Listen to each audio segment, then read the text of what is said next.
यो क्षमा नौमती पाइजा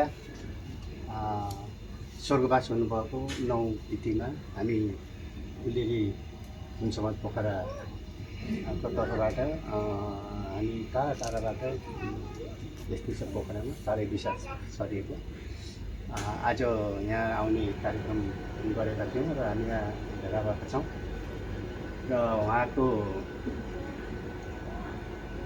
परिचय गर्नुपर्दा उहाँ अति नै मिलनसार कसैलाई पीड नपारौँ भन्ने विचारधारा भएको मान्छे हुनुहुन्थ्यो।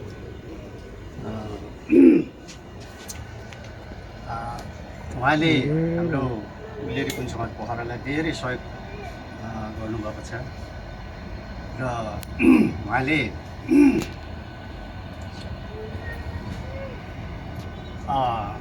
म तिमीहरूलाई नमरुन्जेल सहयोग गर्नेछु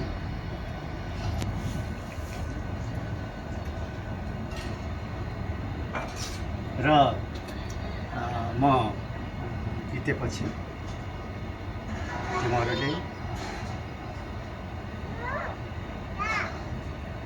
फेरि मलाई लैजानु होला र यसो सहयोग गर्नुहोला फेरि कष्टमा भन्ने वचन राख्नुभएको थियो।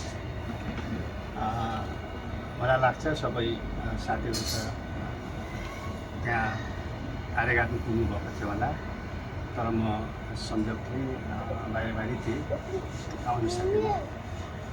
त्यसको लागि म सानो माफी माग्छु र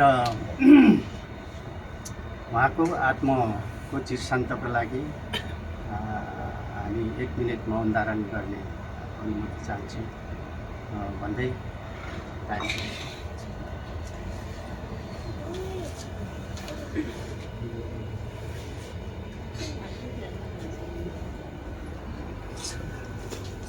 र 1 मिनट मौन धारण गरिदिनुमा हार्दिक वन्दन गर्दछु। टाइम सुरु भयो।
र उहाँको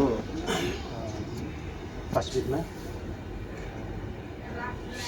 फुल रातिको समय भयो, हामीले फुलहरूको व्यवस्था गर्न सकेनौँ र यहाँसम्म चाहिँ यहाँ फुल देखिन्छ र सो फुल चढाएर धुपबत्ती गरेर सबैले उहाँको आत्माको चिर शान्तिको लागि श्रद्धाञ्जली गरिदिनु सम्पूर्णलाई अनुरोध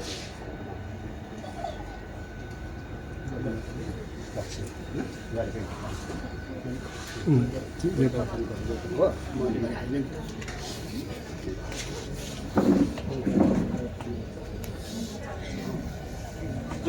गरेको छैन अब त्यहाँ तिमीले गर्नु सक्छ है।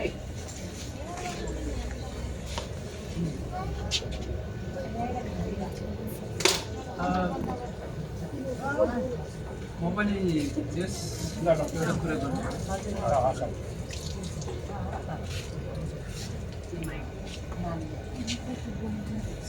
आदरणीय सम्पूर्ण अग्रजहरू अनि सायद मभन्दा सानो उहाँलाई पनि